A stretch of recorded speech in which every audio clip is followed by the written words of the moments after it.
The Great God Pan by Arthur Machen. I the Experiment. I am glad you came, Clark, very glad indeed. I was not sure you could spare the time. I was able to make arrangements for a few days. Things are not very lively just now. But have you no misgivings, Raymond? Is it absolutely safe? The two men were slowly pacing the terrace, in front of Dr. Raymond's house. The sun still hung above the western mountain line, but it shone with a dull red glow that cast no shadows, and all the air was quiet. A sweet breath came from the great wood on the hillside above, and with it, at intervals, the soft murmuring call of the wild doves. Below, in the long lovely valley, the river wound in and out between the lonely hills, and, as the sun hovered and vanished into the west, a faint mist, pure white, began to rise from the hills. Dr. Raymond turned sharply to his friend. Safe, of course it is. In itself, the operation is a perfectly simple one. Any surgeon could do it. And there is no danger at any other stage. None, absolutely no physical danger whatsoever, I give you my word. You are always timid, Clark, always, but you know my history. I have devoted myself to transcendental medicine for the last 20 years. I have heard myself called quack and charlatan and impostor, but all the while I knew I was on the right path. 5 years ago, I reached the goal, and since then every day has been a preparation for what we shall do tonight. I should like to believe it is all true. Clark knit his brows and looked doubtfully at Dr. Raymond. Are you perfectly sure, Raymond, that your theory is not a phantasmagoria, a splendid vision, certainly, but a mere vision after all? Dr. Raymond stopped in his walk and turned sharply.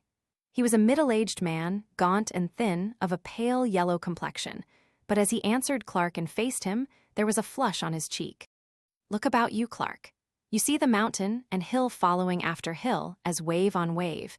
You see the woods and orchard, the fields of ripe corn, and the meadows reaching to the reed beds by the river. You see me standing here beside you and hear my voice.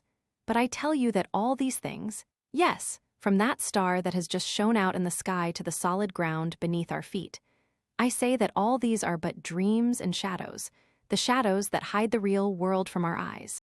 There is a real world, but it is beyond this glamour and this vision, beyond these chases in heiress, dreams, and a career. Beyond them all as beyond a veil.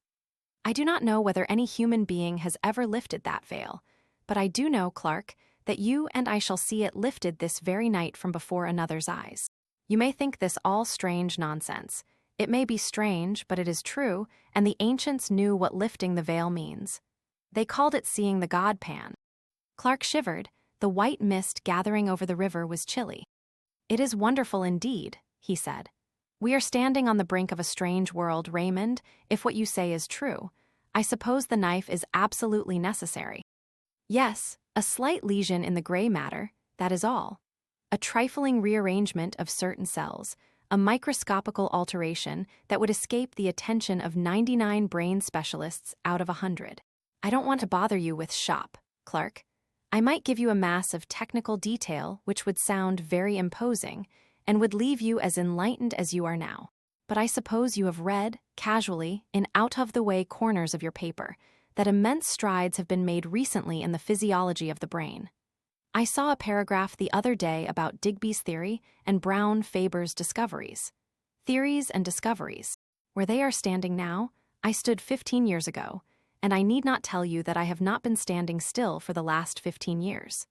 It will be enough if I say that 5 years ago I made the discovery that I alluded to when I said that 10 years ago I reached the goal. After years of labor, after years of toiling and groping in the dark, after days and nights of disappointments and sometimes of despair, in which I used now and then to tremble and grow cold with the thought that perhaps there were others seeking for what I sought, at last, after so long. A pang of sudden joy thrilled my soul, and I knew the long journey was at an end.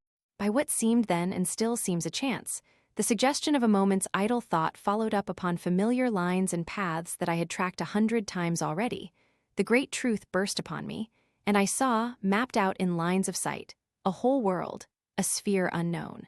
Continents and islands and great oceans in which no ship has sailed to my belief, since a man first lifted up his eyes and beheld the sun, and the stars of heaven, and the quiet earth beneath. You will think this all high-flown language, Clark, but it is hard to be literal. And yet, I do not know whether what I am hinting at cannot be set forth in plain and lonely terms. For instance, this world of ours is pretty well girded now with the telegraph wires and cables. Thought, with something less than the speed of thought, flashes from sunrise to sunset, from north to south, across the floods and the desert places.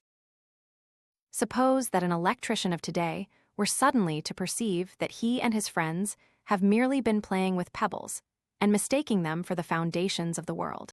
Suppose that such a man saw uttermost space lie open before the current, and words of men flash forth to the sun, and beyond the sun into the systems beyond, and the voice of articulate speaking men echo in the waste void that bounds our thought.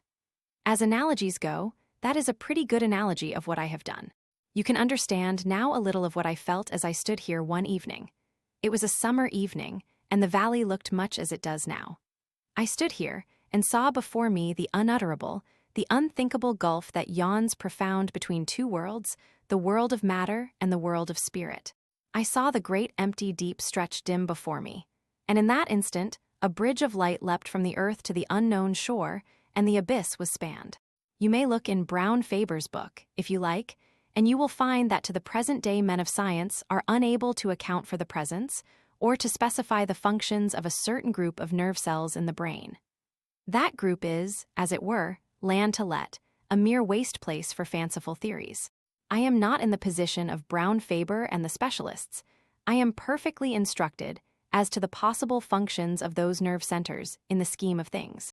With a touch I can bring them into play. With a touch, I say, I can set free the current.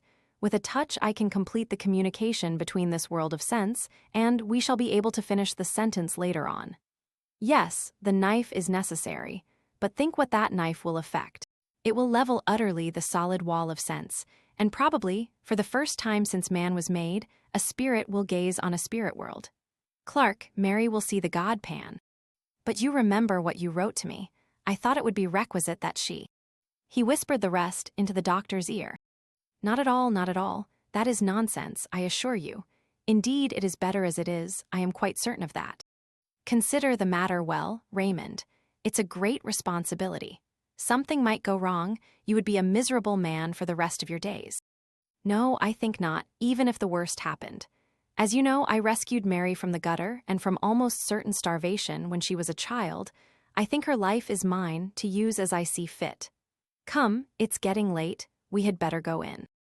Dr. Raymond led the way into the house, through the hall, and down a long dark passage. He took a key from his pocket and opened a heavy door and motioned Clark into his laboratory. It had once been a billiard room, and was lighted by a glass dome in the center of the ceiling, whence there still shone a sad gray light on the figure of the doctor as he lit a lamp with a heavy shade and placed it on a table in the middle of the room. Clark looked about him. Scarcely a foot of wall remained bare. There were shelves all around laden with bottles and phials of all shapes and colors, and at one end stood a little Chippendale bookcase. Raymond pointed to this. You see that parchment Oswald Crolius? He was one of the first to show me the way, though I don't think he ever found it himself. That is a strange saying of his. In every grain of wheat there lies hidden the soul of a star. There was not much furniture in the laboratory. The table in the center, a stone slab with a drain in one corner, the two armchairs on which Raymond and Clark were sitting, that was all, except an odd-looking chair at the furthest end of the room. Clark looked at it and raised his eyebrows. Yes, that is the chair, said Raymond. We may as well place it in position. He got up and wheeled the chair to the light and began raising and lowering it, letting down the seat, setting the back at various angles, and adjusting the footrest. It looked comfortable enough, and Clark passed his hand over the soft green velvet as the doctor manipulated the levers. Now, Clark, make yourself quite comfortable. I have a couple hours' work before me. I was obliged to leave certain matters to the last. Raymond went to the stone slab, and Clark watched him drearily as he bent over a row of phials and lit the flame under the crucible. The doctor had a small hand lamp, shaded as the larger one, on a ledge above his apparatus, and Clark, who sat in the shadows, looked down at the great shadowy room, wondering at the bizarre effects of brilliant light and undefined darkness contrasting with one another. Soon he became conscious of an odd odor, at first the merest suggestion of odor, in the room, and as it grew more decided, he felt surprised that he was not reminded of the chemist's shop or the surgery. Clark found himself idly endeavoring to analyze the sensation, and half-conscious.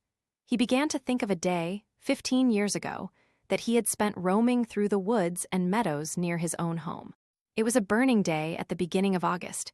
The heat had dimmed the outlines of all things and all distances with a faint mist, and people who observed the thermometer spoke of an abnormal register, of a temperature that was almost tropical.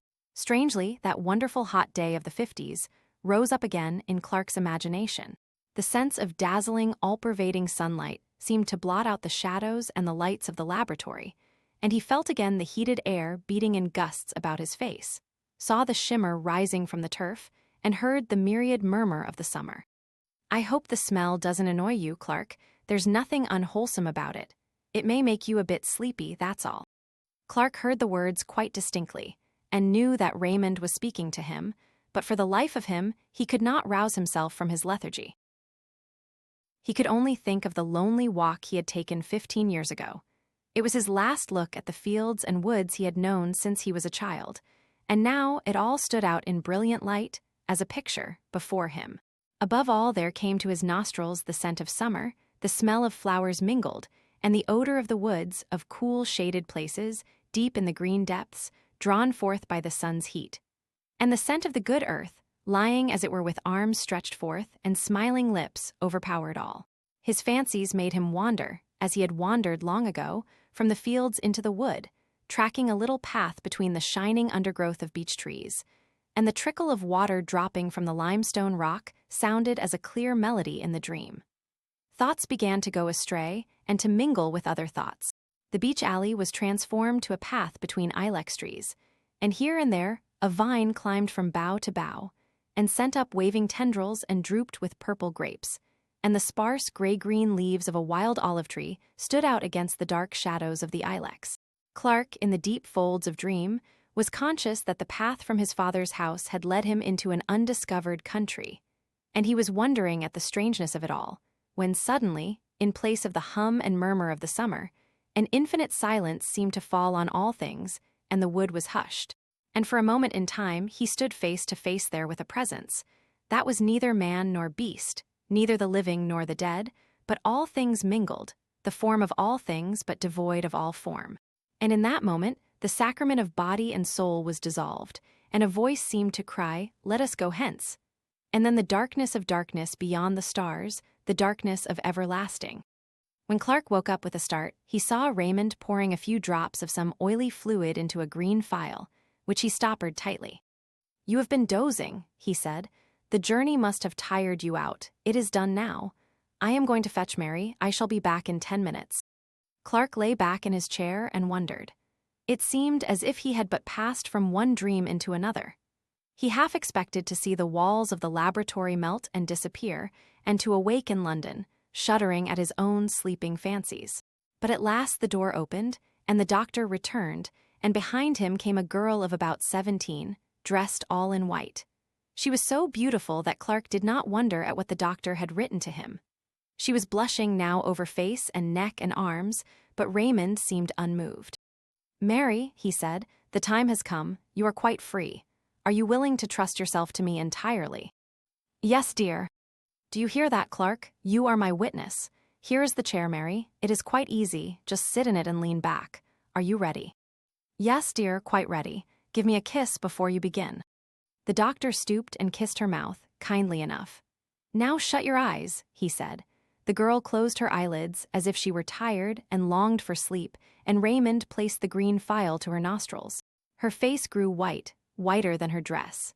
She struggled faintly, and then with the feeling of submission strong within her, crossed her arms upon her breast as a little child about to say her prayers. The bright light of the lamp fell full upon her, and Clark watched changes fleeting over her face as the changes of the hills when the summer clouds float across the sun. And then she lay all white and still, and the doctor turned up one of her eyelids. She was quite unconscious.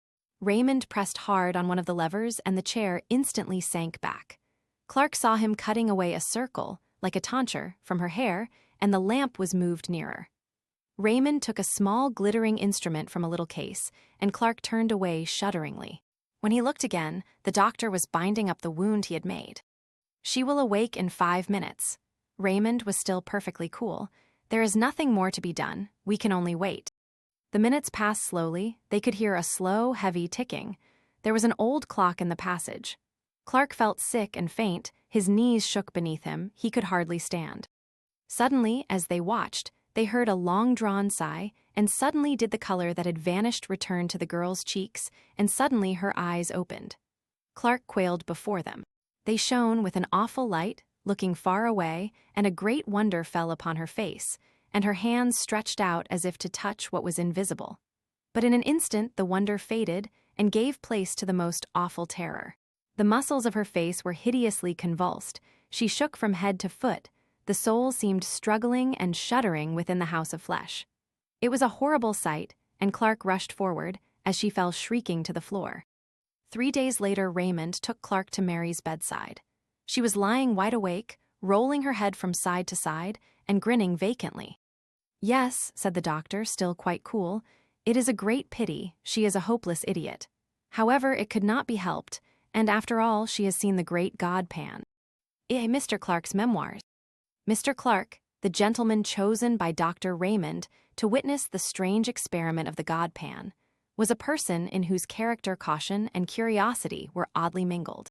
In his sober moments he thought of the unusual and eccentric with undisguised aversion. And yet, deep in his heart, there was a wide-eyed inquisitiveness with respect to all the more recondite and esoteric elements in the nature of men. The latter tendency had prevailed when he accepted Raymond's invitation. For though his considered judgment had always repudiated the doctor's theories as the wildest nonsense, yet he secretly hugged a belief in fantasy, and would have rejoiced to see that belief confirmed. The horrors that he witnessed in the dreary laboratory were to a certain extent salutary. He was conscious of being involved in an affair not altogether reputable, and for many years afterwards he clung bravely to the commonplace, and rejected all occasions of occult investigation. Indeed, on some homeopathic principle, he for some time attended the séances of distinguished mediums, hoping that the clumsy tricks of these gentlemen would make him altogether disgusted with mysticism of every kind. But the remedy, though caustic, was not efficacious. Clark knew that he still pined for the unseen, and little by little, the old passion began to reassert itself.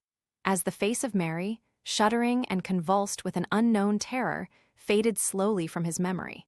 Occupied all day in pursuits both serious and lucrative, the temptation to relax in the evening was too great, especially in the winter months, when the fire cast a warm glow over his snug bachelor apartment, and a bottle of some choice claret stood ready by his elbow.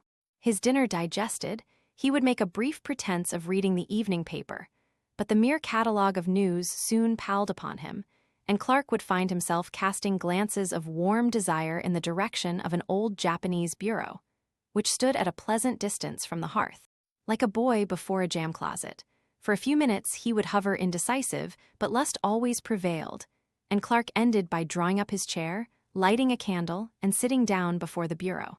Its pigeonholes and drawers teemed with documents on the most morbid subjects, and in the well reposed a large manuscript volume, in which he had painfully entered the gems of his collection. Clark had a fine contempt for published literature. The most ghostly story ceased to interest him if it happened to be printed. His sole pleasure was in the reading, compiling, and rearranging what he called his memoirs to prove the existence of the devil. And engaged in this pursuit, the evening seemed to fly, and the night appeared too short. On one particular evening, an ugly December night, black with fog and raw with frost, Clark hurried over his dinner, and scarcely deigned to observe his customary ritual of taking up the paper and laying it down again. He paced 2 or 3 times up and down the room, and opened the bureau, stood still a moment, and sat down. He leant back, absorbed in one of those dreams to which he was subject, and at length drew out his book and opened it at the last entry. There were 3 or 4 pages densely covered with Clark's round, set penmanship, and at the beginning he had written in a somewhat larger hand, "Singular narrative told me by my friend, Dr. Phillips. He assures me that all the facts related therein are strictly and wholly true, but refuses to give either the surnames of the persons concerned or the place where these extraordinary events occurred. Mr. Clark began to read over the account for the 10th time, glancing now and then at the pencil notes he had made when it was told him by his friend. It was one of his humors to pride himself on a certain literary ability. He thought well of his style and took pains in arranging the circumstances in dramatic order. He read the following story. The persons concerned in this statement are Helen V., who, if she is still alive, must now be a woman of 23, Rachel M., since deceased, who was a year younger than the above, and Trevor W., an imbecile, aged 18. These persons were at the period of the story inhabitants of a village on the borders of Wales, a place of some importance in the time of the Roman occupation, but now a scattered hamlet, of not more than 500 souls. It is situated on rising ground, about 6 miles from the sea, and is sheltered by a large and picturesque forest. Some 11 years ago, Helen V. came to the village under rather peculiar circumstances. It is understood that she, being an orphan, was adopted in her infancy by a distant relative, who brought her up in his own house until she was 12 years old.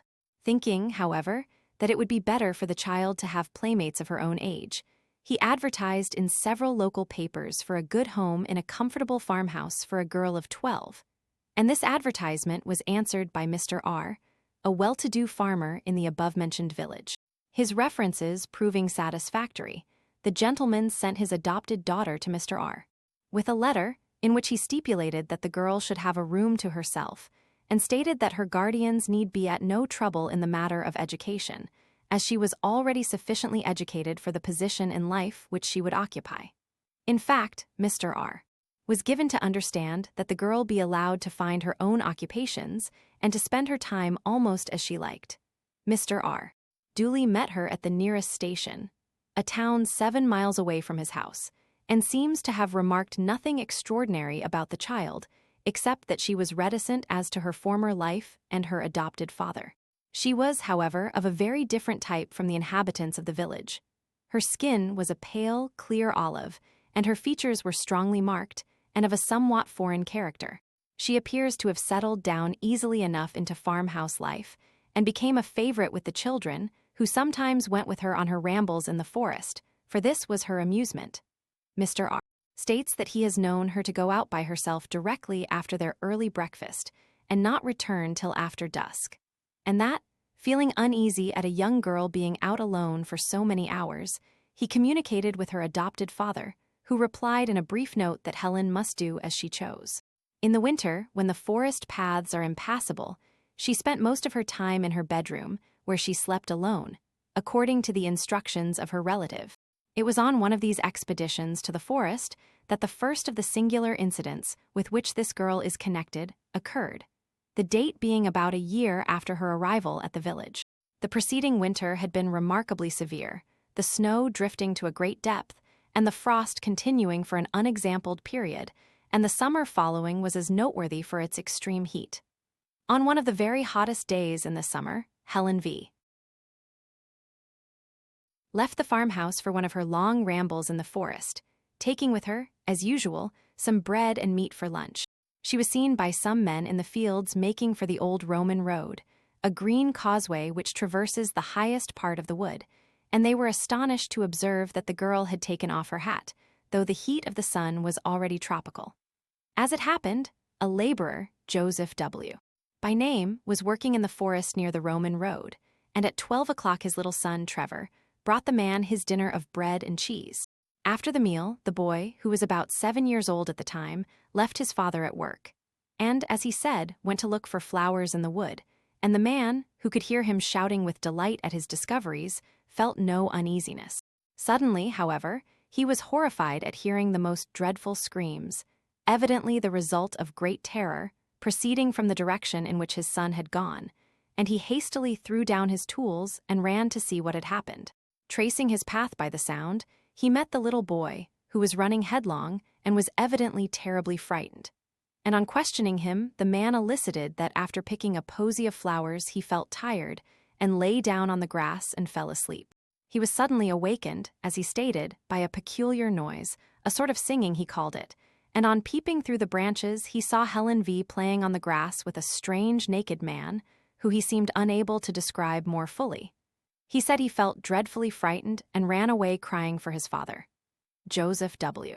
proceeded in the direction indicated by his son and found Helen V. sitting on the grass in the middle of a glade or open space left by charcoal burners.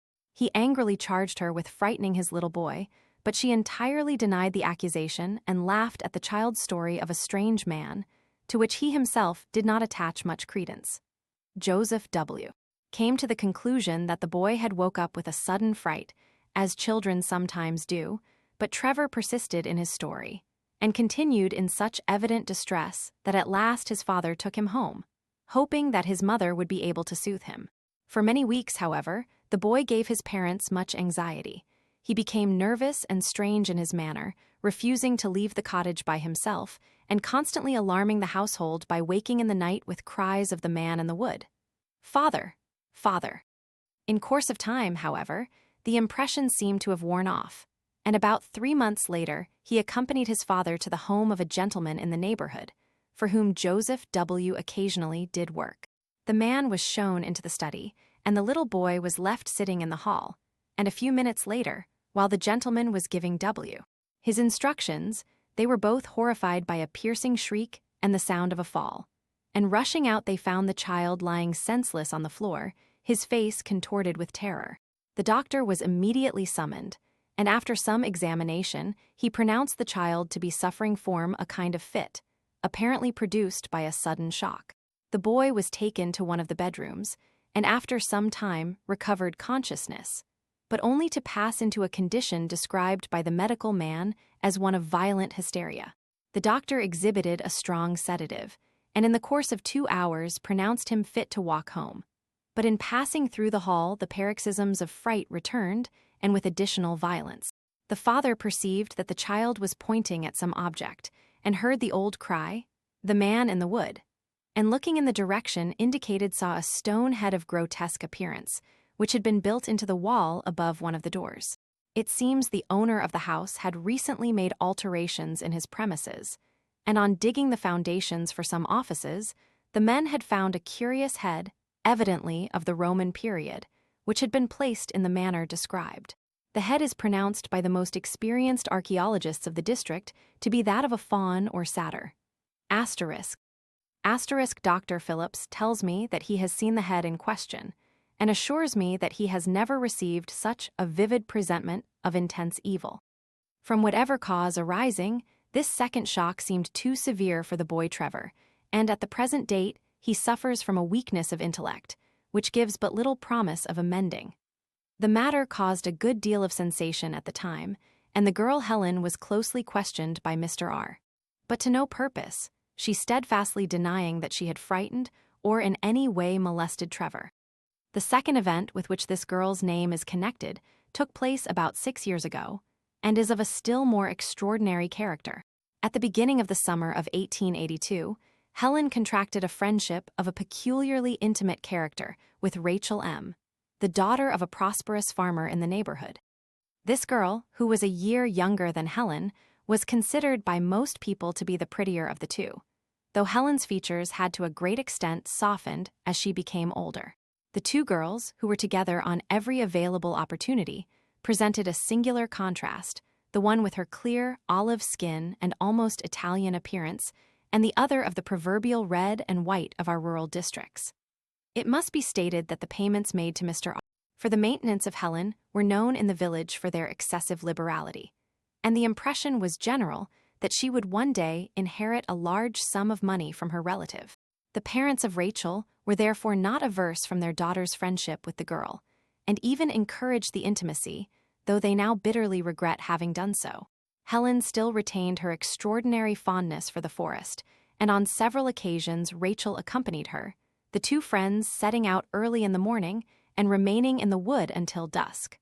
Once or twice after these excursions Mrs. M. thought her daughter's manner rather peculiar. She seemed languid and dreamy, and as it has been expressed, different from herself, but these peculiarities seem to have been thought too trifling for remark. One evening, however, after Rachel had come home, her mother heard a noise which sounded like suppressed weeping in the girl's room, and on going in found her lying, half undressed, upon the bed, evidently in the greatest distress. As soon as she saw her mother, she exclaimed, "Ah, mother, mother, why did you let me go to the forest with Helen?" Mrs. M was astonished at so strange a question and proceeded to make inquiries. Rachel told her a wild story, she said. Clark closed the book with a snap and turned his chair towards the fire. When his friend sat one evening in that very chair and told his story, Clark had interrupted him at a point a little subsequent to this, had cut short his words in a paroxysm of horror. "My God," he had exclaimed, think what you are saying. "It is too incredible, too monstrous.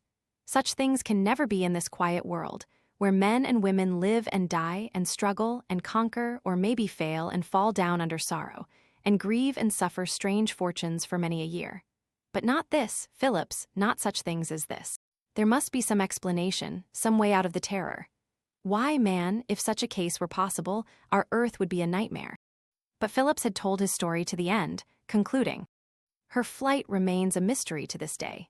She vanished in broad sunlight, they saw her walking in a meadow, and a few moments later she was not there." Clark tried to conceive the thing again, as he sat by the fire, and again his mind shuddered and shrank back, appalled before the sight of such awful, unspeakable elements enthroned as it were, and triumphant in human flesh. Before him stretched the long, dim vista of the green causeway in the forest, as his friend had described it. He saw the swaying leaves and the quivering shadows on the grass, he saw the sunlight and the flowers, and far away, far in the long distance, the two figures moved toward him. One was Rachel, but the other.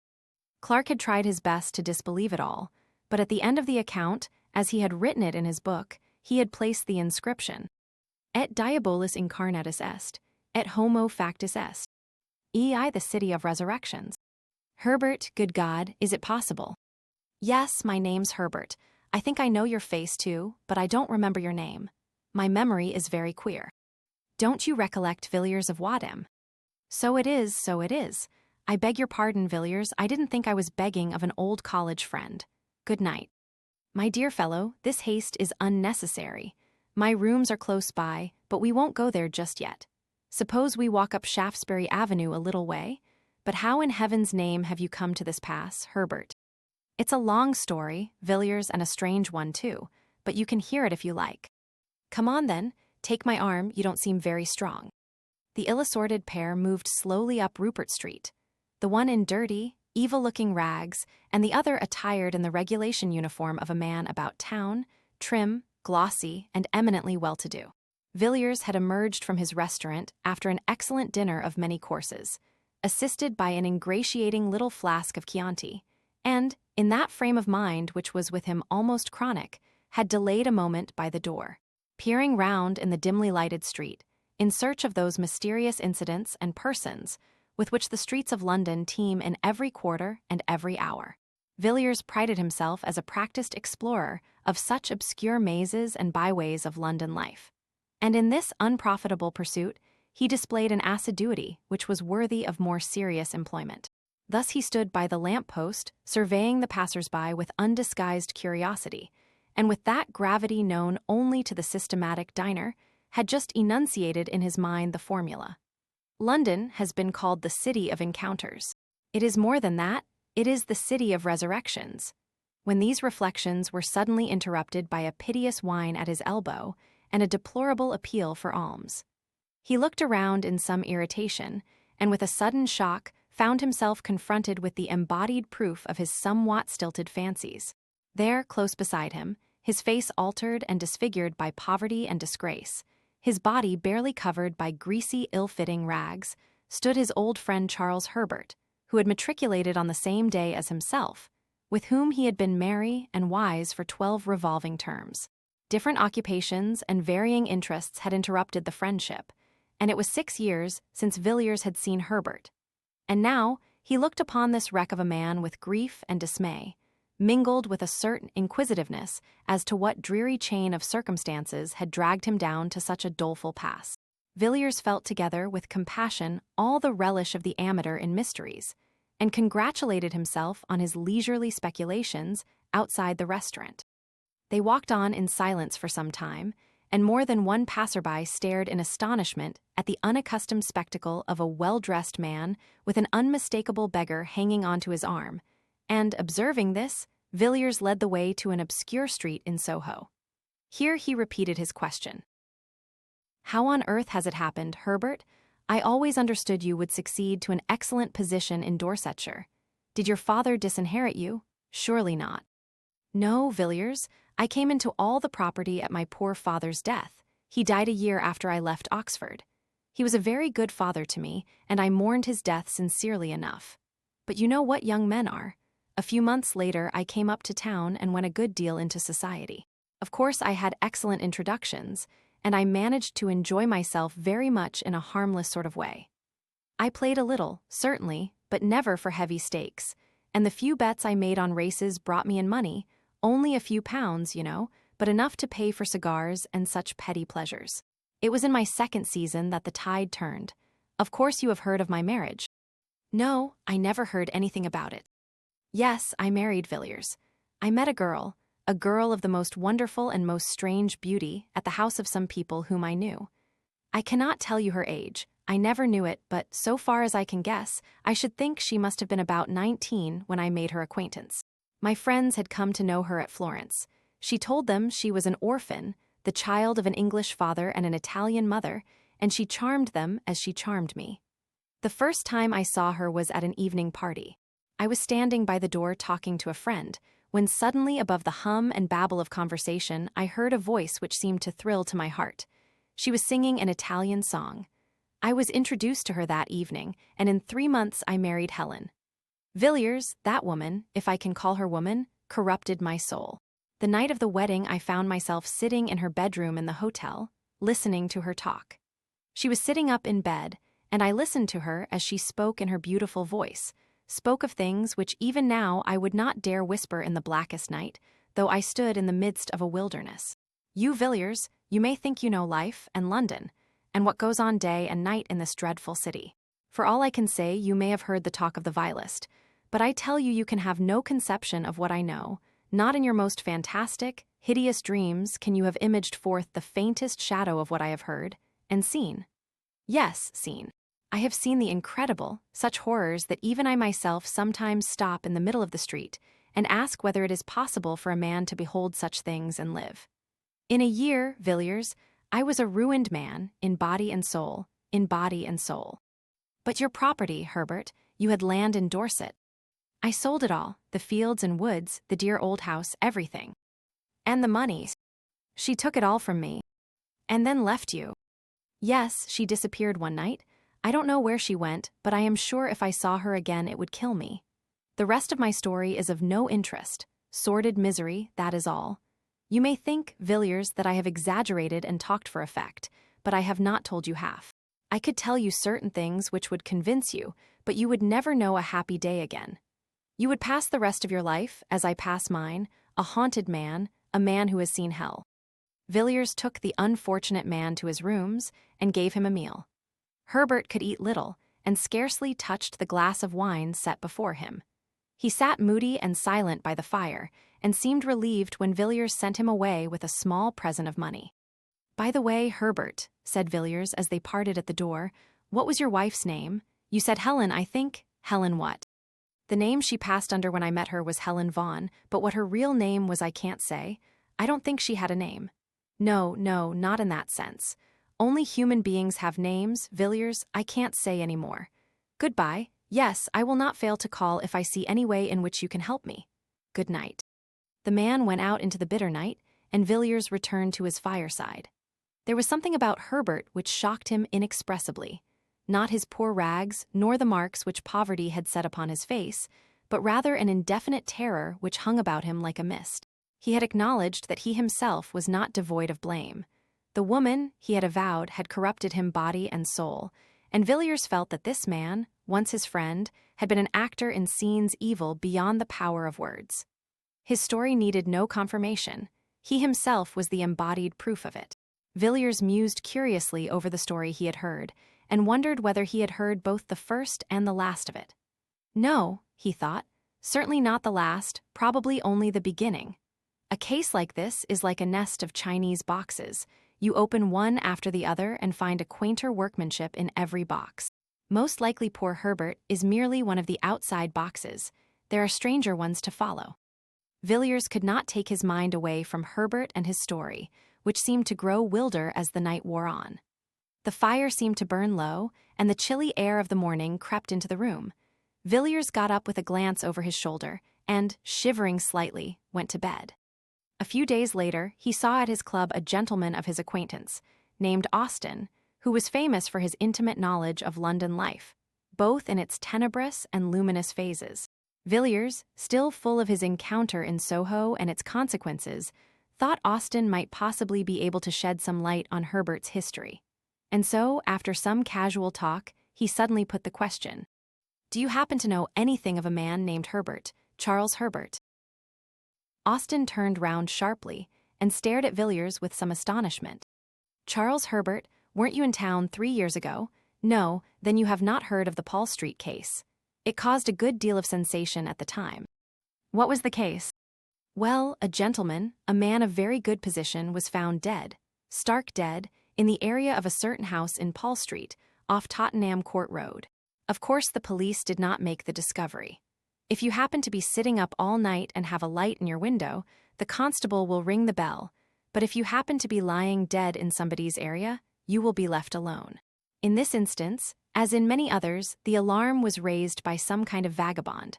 I don't mean a common tramp or a public-house loafer, but a gentleman whose business or pleasure, or both, made him a spectator of the London streets at 5 o'clock in the morning. This individual was, as he said, going home, it did not appear whence or whither, and had occasion to pass through Paul Street between 4 and 5 a.m. Something or other caught his eye at number 20. He said, absurdly enough, that the house had the most unpleasant physiognomy he had ever observed. But, at any rate, he glanced down the area and was a good deal astonished to see a man lying on the stones, his limbs all huddled together, and his face turned up. Our gentleman thought his face looked peculiarly ghastly, and so set off at a run in search of the nearest policeman. The constable was at first inclined to treat the matter lightly, suspecting common drunkenness. However, he came, and after looking at the man's face, changed his tone, quickly enough. The early bird, who had picked up this fine worm, was sent off for a doctor, and the policeman rang and knocked at the door till a slatternly servant girl came down looking more than half asleep. The constable pointed out the contents of the area to the maid, who screamed loudly enough to wake up the street, but she knew nothing of the man, had never seen him at the house, and so forth. Meanwhile, the original discoverer had come back with a medical man, and the next thing was to get into the area. The gate was open, so the whole quartet stumped down the steps. The doctor hardly needed a moment's examination. He said the poor fellow had been dead for several hours, and it was then the case began to get interesting. The dead man had not been robbed, and in one of his pockets were papers identifying him as, well, as a man of good family and means, a favorite in society and nobody's enemy, as far as could be known. I don't give his name, Villiers, because it has nothing to do with the story, and because it's no good raking up these affairs about the dead when there are no relations living. The next curious point was that the medical men couldn't agree as to how he met his death. There were some slight bruises on his shoulders, but they were so slight that it looked as if he had been pushed roughly out of the kitchen door, and not thrown over the railings from the street or even dragged down the steps. But there were positively no other marks of violence about him, certainly none that would account for his death. And when they came to the autopsy, there wasn't a trace of poison of any kind. Of course, the police wanted to know all about the people at number 20, and here again, so I have heard from private sources, one or two other very curious points came out. It appears that the occupants of the house were a Mr. and Mrs. Charles Herbert. He was said to be a landed proprietor, though it struck most people that Paul Street was not exactly the place to look for country gentry. As for Mrs. Herbert, nobody seemed to know who or what she was, and between ourselves, I fancy the divers after her history found themselves in rather strange waters. Of course, they both denied knowing anything about the deceased, and in default of any evidence against them, they were discharged. But some very odd things came out about them.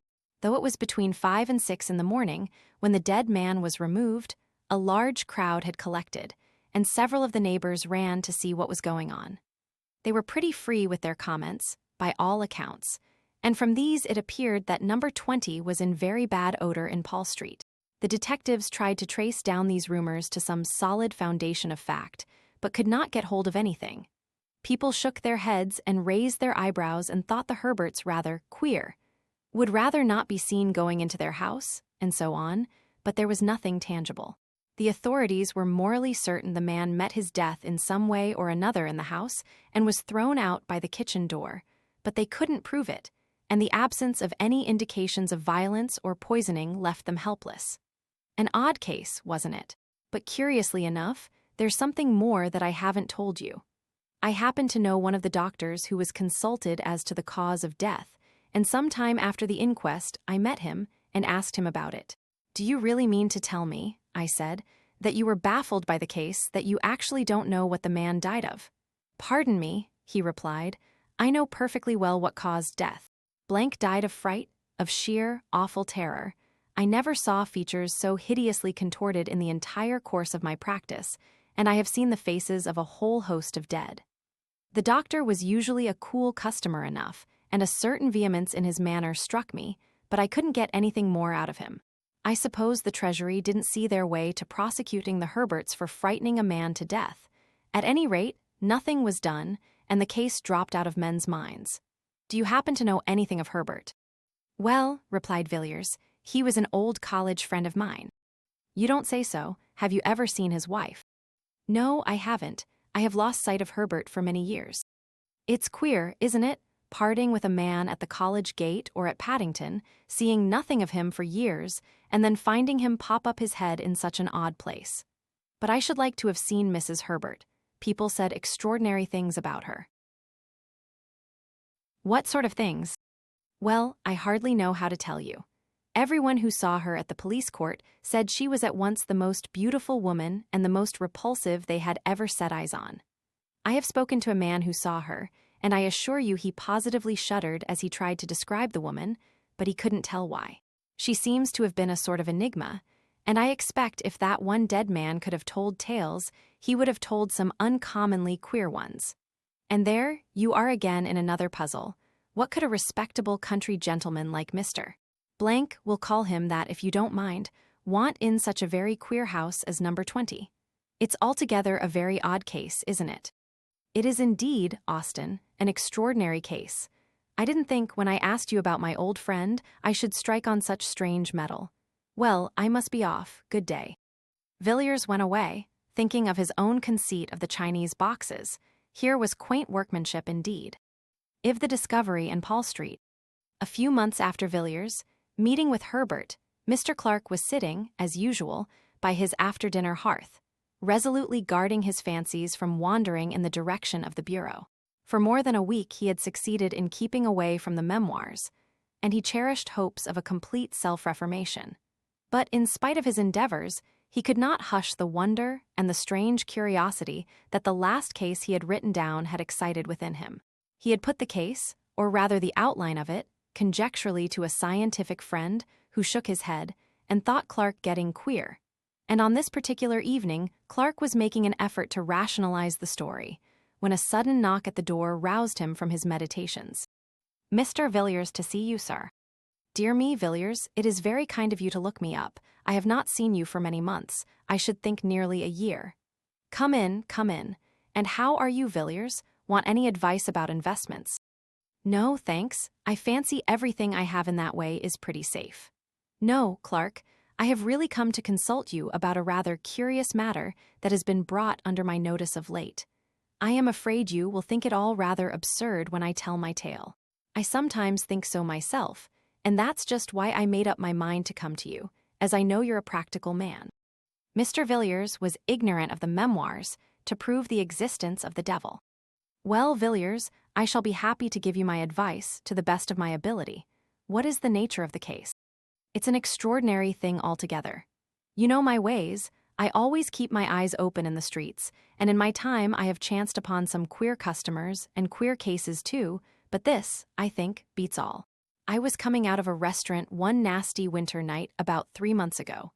I had had a capital dinner and a good bottle of Chianti, and I stood for a moment on the pavement, thinking what a mystery there is about London streets and the companies that pass along them. A bottle of red wine encourages these fancies, Clark, and I dare say I should have thought a page of small type, but I was cut short by a beggar who had come behind me and was making the usual appeals. Of course I looked round, and this beggar turned out to be what was left of an old friend of mine, a man named Herbert. I asked him how he had come to such a wretched pass, and he told me. We walked up and down one of those long and dark Soho streets, and there I listened to his story. He said he had married a beautiful girl, some years younger than himself, and, as he put it, she had corrupted him body and soul. He wouldn't go into details. He said he dare not, that what he had seen and heard haunted him by night and day, and when I looked in his face I knew he was speaking the truth. There was something about the man that made me shiver. I don't know why, but it was there. I gave him a little money and sent him away, and I assure you that when he was gone I gasped for breath. His presence seemed to chill one's blood. Isn't this all just a little fanciful, Villiers? I suppose the poor fellow had made an imprudent marriage and, in plain English, gone to the bad. Well, listen to this. Villiers told Clark the story he had heard from Austin. You see, he concluded, there can be but little doubt that this Mr. Blank, whoever he was, died of sheer terror. He saw something so awful, so terrible, that it cut short his life. And what he most certainly saw in that house, which, somehow or other, had got a bad name in the neighborhood. I had the curiosity to go and look at the place for myself. It's a saddening kind of street. The houses are old enough to be mean and dreary, but not old enough to be quaint. As far as I could see, most of them are let in lodgings, furnished and unfurnished, and almost every door has 3 bells to it. Here and there, the ground floors have been made into shops of the commonest kind. It's a dismal street in every way. I found number 20 was to let, and I went to the agents and got the key. Of course, I should have heard nothing of the Herberts in that quarter, but I asked the man, fair and square, how long they had left the house, and whether there had been other tenants in the meanwhile. He looked at me queerly for a minute, and told me the Herberts had left immediately after the unpleasantness, as he called it, and since then the house had been empty. Mr. Villiers paused for a moment. I have always been rather fond of going over empty houses. There's a sort of fascination about the desolate empty rooms, with the nails sticking in the walls and the dust thick upon the windowsills. But I didn't enjoy going over number 20, Paul Street. I had hardly put my foot inside the passage when I noticed a queer, heavy feeling about the air of the house. Of course, all empty houses are stuffy, and so forth, but this was something quite different. I can't describe it to you, but it seemed to stop the breath. I went into the front room and the back room and the kitchens downstairs. They were all dirty and dusty enough, as you would expect, but there was something strange about them all. I couldn't define it to you, I only know I felt queer. It was one of the rooms on the first floor, though that was the worst. It was a largish room, and once on a time the paper must have been cheerful enough, but when I saw it, paint, paper, and everything were most doleful. But the room was full of horror. I felt my teeth grinding as I put my hand on the door, and when I went in, I thought I should have fallen fainting to the floor. However, I pulled myself together and stood against the end wall, wondering what on earth there could be about the room to make my limbs tremble, and my heart beat as if I were at the hour of death. In one corner there was a pile of newspapers littered on the floor, and I began looking at them. They were papers of 3 or 4 years ago, some of them half torn, and some crumpled as if they had been used for packing. I turned the whole pile over, and amongst them I found a curious drawing. I will show it to you presently. But I couldn't stay in the room. I felt it was overpowering me. I was thankful to come out, safe and sound, into the open air. People stared at me as I walked along the street, and one man said I was drunk. I was staggering about from one side of the pavement to the other, and it was as much as I could do to take the key back to the agent and get home. I was in bed for a week, suffering from what my doctor called nervous shock and exhaustion. One of those days I was reading the evening paper and happened to notice a paragraph headed, "Starved to Death." It was the usual style of thing, a model lodging house in Marylebone, a door locked for several days, and a dead man in his chair when they broke in. The deceased, said the paragraph, was known as Charles Herbert, and is believed to have been once a prosperous country gentleman. His name was familiar to the public 3 years ago in connection with the mysterious death in Paul Street, Tottenham Court Road, the deceased being the tenant of the house number 20, in the area of which a gentleman of good position was found dead under circumstances not devoid of suspicion. A tragic ending, wasn't it? But after all, if what he told me were true, which I am sure it was, the man's life was all a tragedy, and a tragedy of a stranger sort than they put on the boards. And that is the story, is it? Said Clark musingly. Yes, that is the story. Well, really, Villiers, I scarcely know what to say about it. There are, no doubt, circumstances in the case which seem peculiar, the finding of the dead man in the area of Herbert's house, for instance, and the extraordinary opinion of the physician as to the cause of death. But after all, it is conceivable that the facts may be explained in a straightforward manner. As to your own sensations, when you went to see the house, I would suggest that they were due to a vivid imagination. You must have been brooding, in a semi-conscious way, over what you had heard. I don't exactly see what more can be said or done in the matter. You evidently think there is a mystery of some kind, but Herbert is dead. Where then do you propose to look? I propose to look for the woman whom he married. She is the mystery. The two men sat silent by the fireside. Clark secretly congratulating himself on having successfully kept up the character of advocate of the commonplace, and Villiers wrapped in his gloomy fancies. I think I will have a cigarette, he said at last, and put his hand in his pocket to feel for the cigarette case. Ah, he said, starting slightly, I forgot I had something to show you.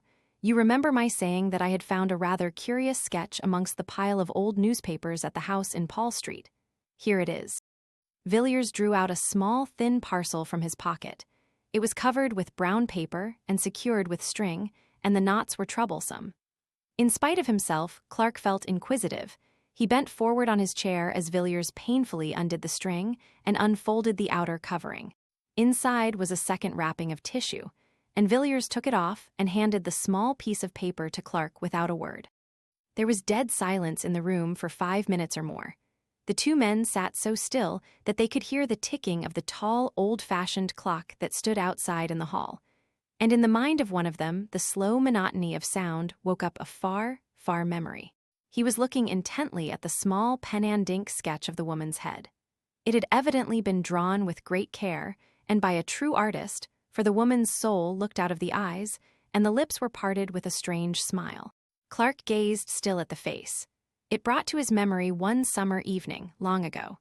He saw again the long, lovely valley, the river winding between the hills, the meadows and the cornfields, the dull red sun, and the cold white mist rising from the water. He heard a voice speaking to him across the waves of many years, and saying, "Clark, Mary will see the god pan." And then he was standing in the grim room beside the doctor, listening to the heavy ticking of the clock, waiting and watching the figure lying on the green chair beneath the lamplight. Mary rose up, and he looked into her eyes, and his heart grew cold within him. "Who is this woman?" he said at last. His voice was dry and hoarse. "That is the woman who Herbert married." Clark looked again at the sketch. It was not Mary after all. There certainly was Mary's face, but there was something else, something he had not seen on Mary's features when the white-clad girl entered the laboratory with the doctor, nor at her terrible awakening, nor when she lay grinning on the bed. Whatever it was, the glance that came from those eyes, the smile on the full lips, or the expression of the whole face, Clark shuddered before it at his inmost soul, and thought, unconsciously, of Dr. Phillips' words. The most vivid presentment of evil I have ever seen. He turned the paper over mechanically in his hand, and glanced at the back. "Good God, Clark, what is the matter? You are as white as death." Villiers had started wildly from his chair, as Clark fell back with a groan, and let the paper drop from his hands. "I don't feel very well, Villiers. I am subject to these attacks. Pour me out a little wine. Thanks, that will do. I shall feel better in a few minutes." Villiers picked up the fallen sketch, and turned it over as Clark had done. "You saw that?" he said. "That's how I identified it as being a portrait of Herbert's wife, or I should say his widow. How do you feel now?" "Better, thanks. It was only a passing faintness. I don't think I quite catch your meaning. What did you say enabled you to identify the picture?" "This word Helen was written on the back. Didn't I tell you her name was Helen?" "Yes, Helen Vaughan." Clark groaned. There could be no shadow of doubt. "Now, don't you agree with me?" said Villiers. that in the story I have told you tonight, and in the part this woman plays in it, there are some very strange points. Yes, Villiers, Clark muttered, it is a strange story indeed, a strange story indeed. You must give me time to think it over. I may be able to help you or I may not. Must you be going now? Well, good night, Villiers, good night. Come and see me in the course of a week. V. The letter of advice. Do you know, Austin, said Villiers, as the two friends were pacing sedately along Piccadilly one pleasant morning in May. Do you know, I am convinced that what you told me about Paul Street and the Herberts is a mere episode in an extraordinary history. I may as well confess to you that, when I asked you about Herbert a few months ago, I had just seen him. You had seen him, where? He begged of me in the street one night. He was in the most pitiable plight, but I recognized the man, and I got him to tell me his history, or at least the outline of it. In brief, it amounted to this: he had been ruined by his wife. In what manner? He would not tell me. He would only say that she had destroyed him, body and soul. The man is dead now. And what has become of his wife? Ah, that's what I should like to know, and I mean to find her sooner or later. I know a man named Clark, a dry fellow, in fact a man of business, but shrewd enough. You understand my meaning, not shrewd in the mere business sense of the word, but a man who really knows something about men and life. Well, I laid the case before him, and he was evidently impressed. He said it needed consideration, and asked me to come again in the course of a week. A few days later, I received this extraordinary letter. Austin took the envelope, drew out the letter, and read it curiously. It ran as follows. My dear Villiers, I have thought over the matter on which you consulted me the other night, and my advice to you is this. Throw the portrait into the fire, blot out the story from your mind. Never give it another thought, Villiers, or you will be sorry. You will think, no doubt, that I am in possession of some secret information, and to a certain extent that is the case. But I only know a little. I am like a traveler who has peered over an abyss and has drawn back in terror. What I know is strange enough and horrible enough, but beyond my knowledge, there are depths and horrors more frightful still, more incredible than any tale told of winter nights about the fire. I have resolved, and nothing shall shake that resolve, to explore no whit farther, and if you value your happiness, you will make the same determination. Come and see me by all means, but we will talk on more cheerful topics than this. Austin folded the letter methodically and returned it to Villiers. It is certainly an extraordinary letter, he said. What does he mean by the portrait? Ah, I forgot to tell you I have been to Paul Street and have made a discovery. Villiers told his story as he had told it to Clark, and Austin listened in silence. He seemed puzzled. How very curious that you should experience such an unpleasant sensation in that room, he said at length. I hardly gather that it was a mere matter of the imagination, a feeling of repulsion, in short. No, it was more physical than mental. It was as if I were inhaling at every breath some deadly fume, which seemed to penetrate to every nerve and bone and sinew of my body. I felt racked from head to foot. My eyes began to grow dim. It was like the entrance of death. Yes, very strange, certainly. You see, your friend confesses that there is some very black story connected with this woman. Did you notice any particular emotion in him when you were telling your tale? Yes, I did. He became very faint, but he assured me that it was a mere passing attack to which he was subject. Did you believe him? I did at the time, but I don't now. He heard what I had to say with a good deal of indifference till I showed him the portrait. It was then that he was seized with the attack of which I spoke. He looked ghastly, I assure you. Then he must have seen the woman before. But there might be another explanation. It might have been the name, and not the face, which was familiar to him. What do you think? I couldn't say.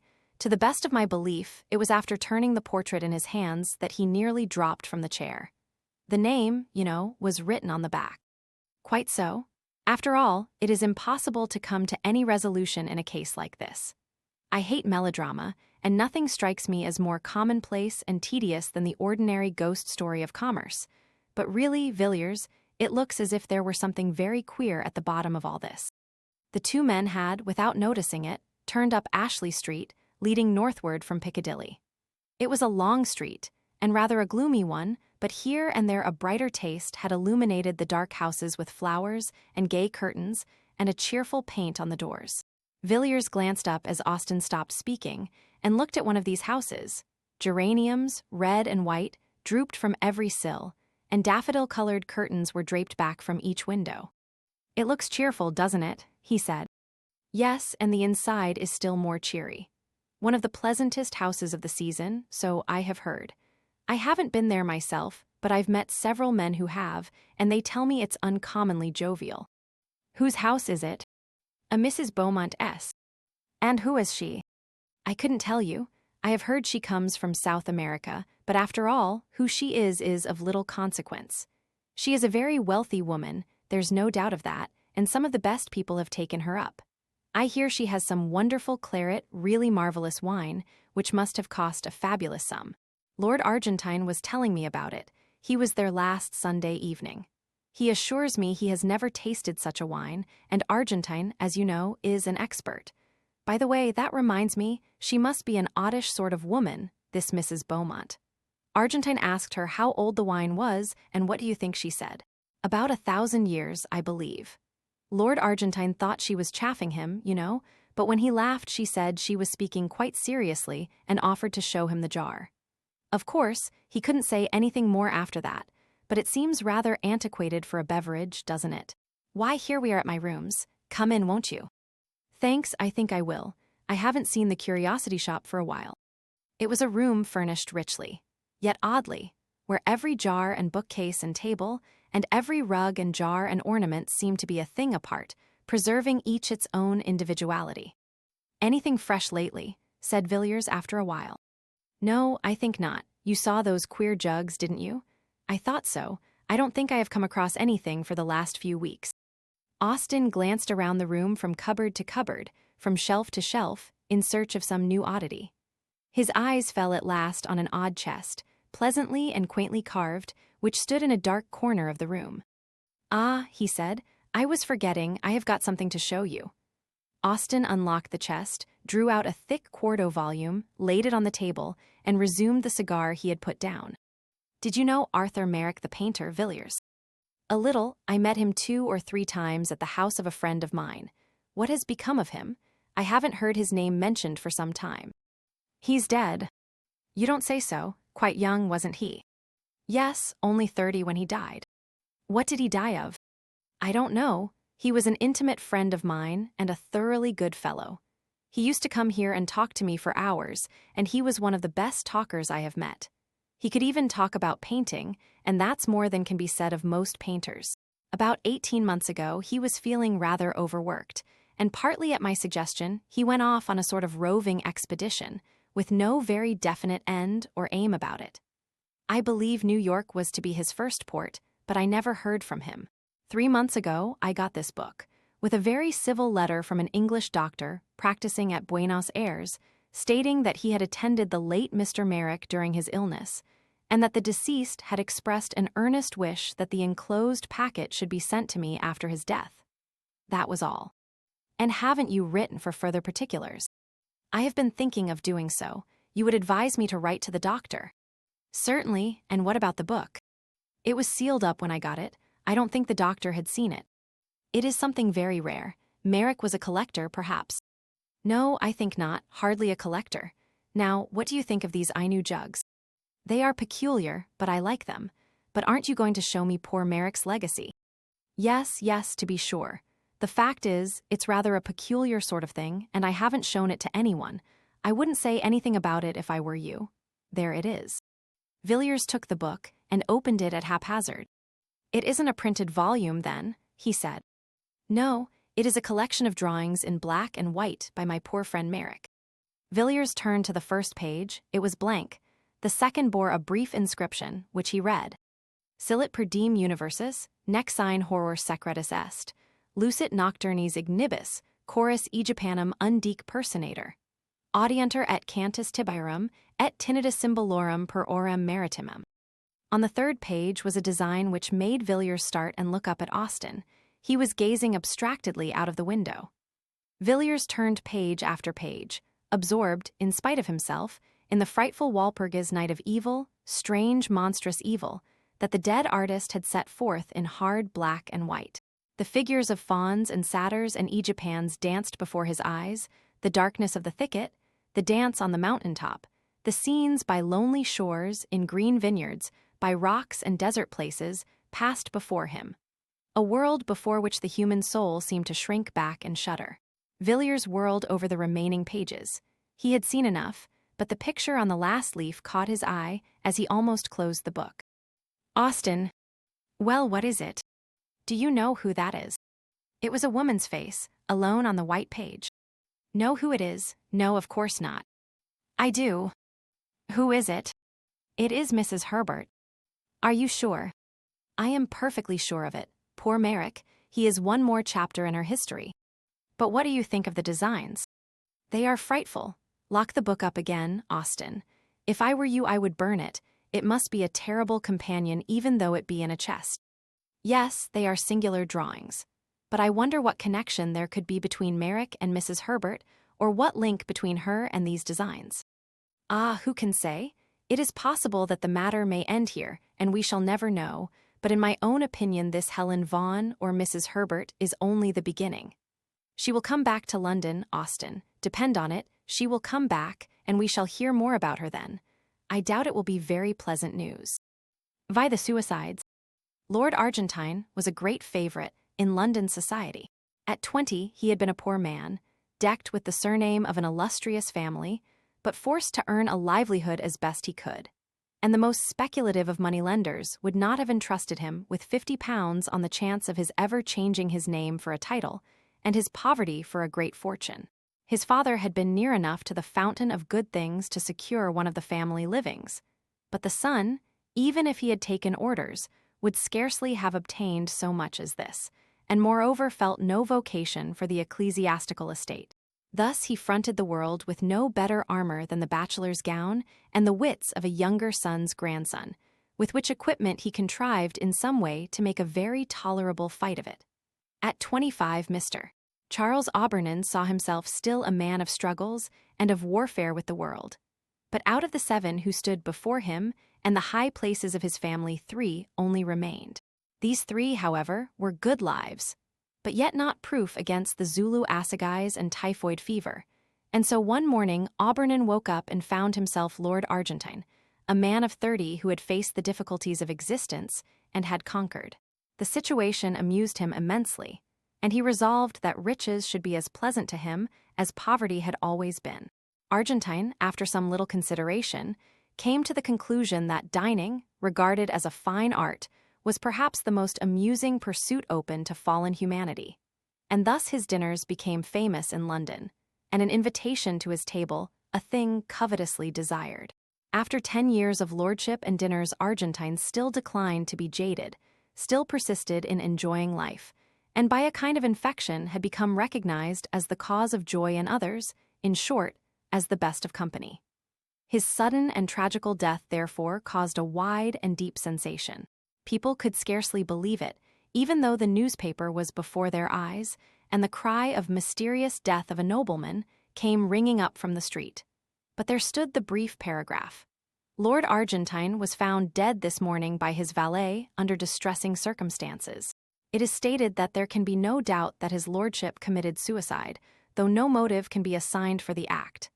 The deceased nobleman was widely known in society and much liked for his genial manner and sumptuous hospitality.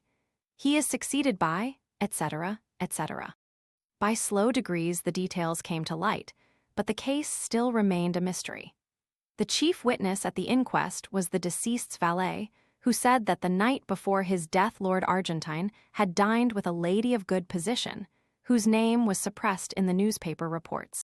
At about 11 o'clock, Lord Argentine had returned, and informed his man that he should not require his services till the next morning. A little later the valet had occasion to cross the hall, and was somewhat astonished to see his master quietly letting himself out at the front door.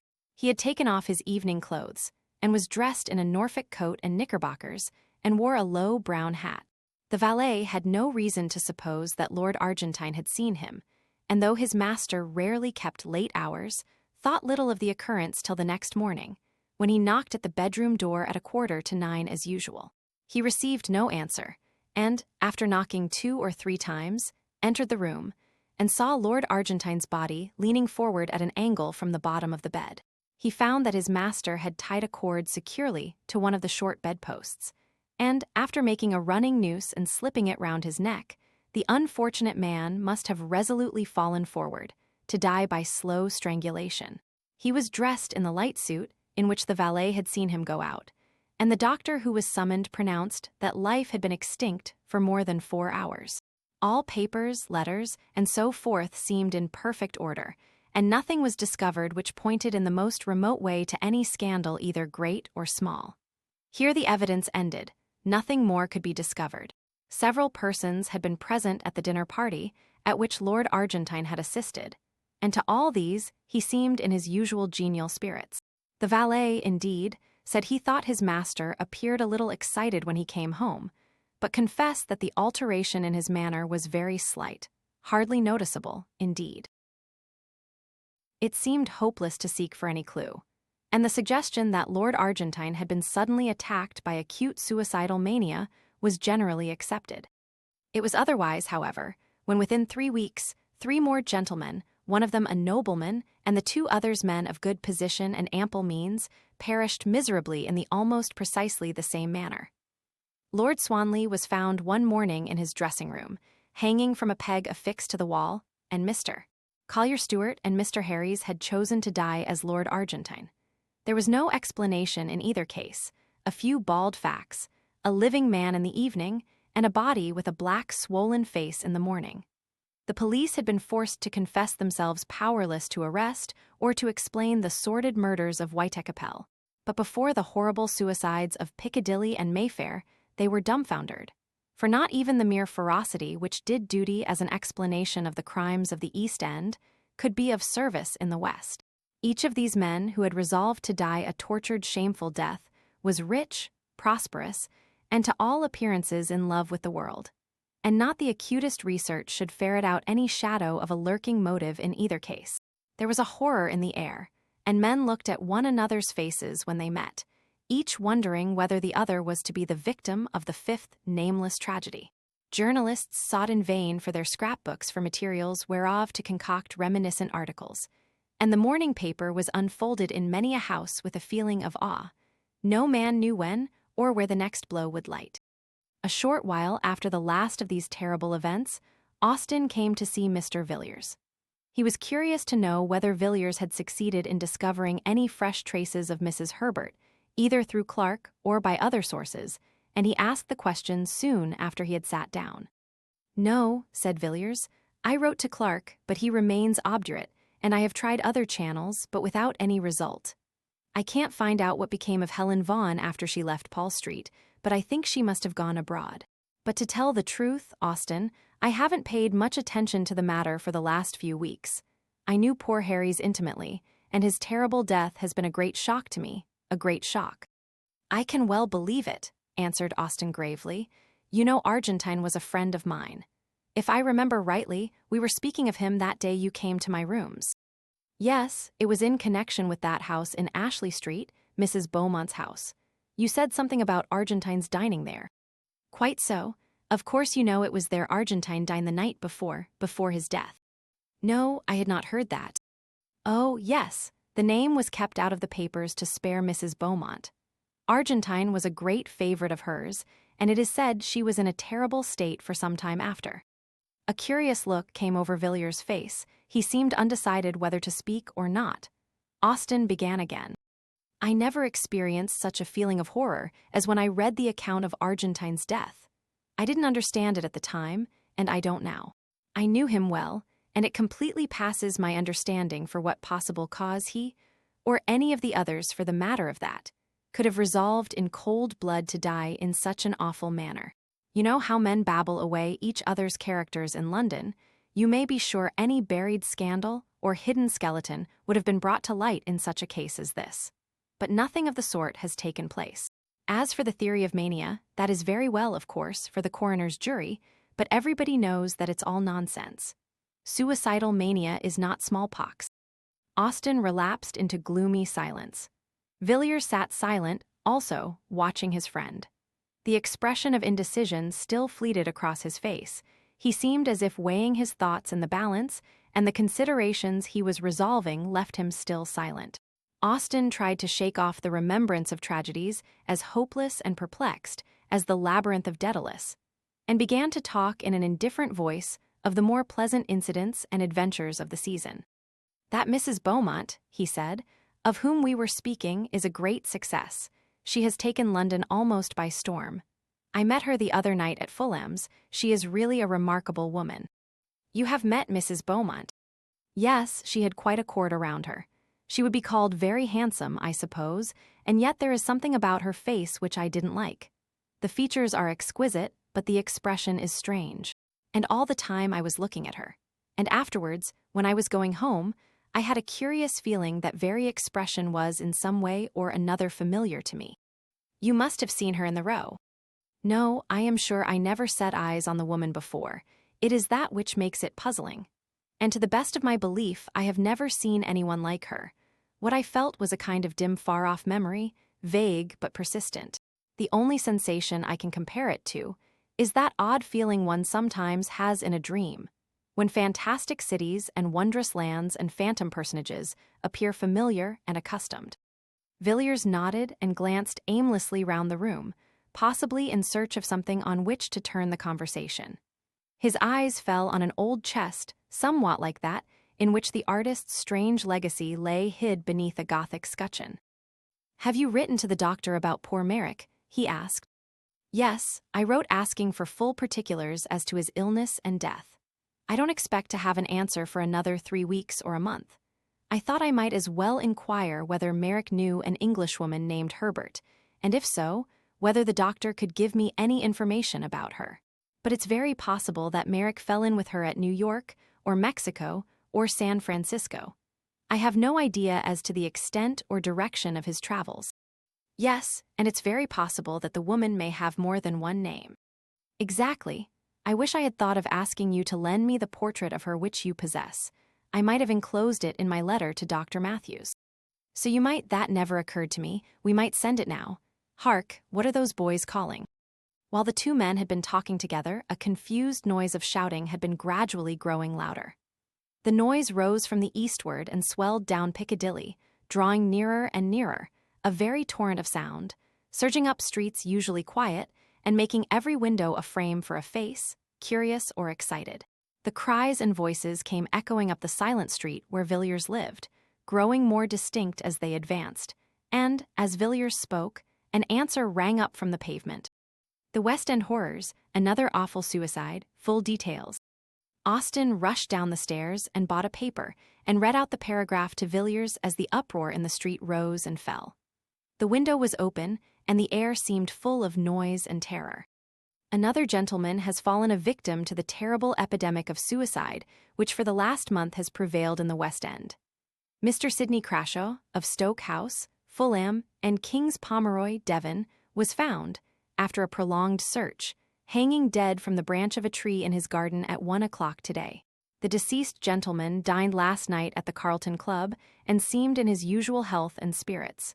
He left the club at about 10 o'clock and was seen walking leisurely up St. James's Street a little later.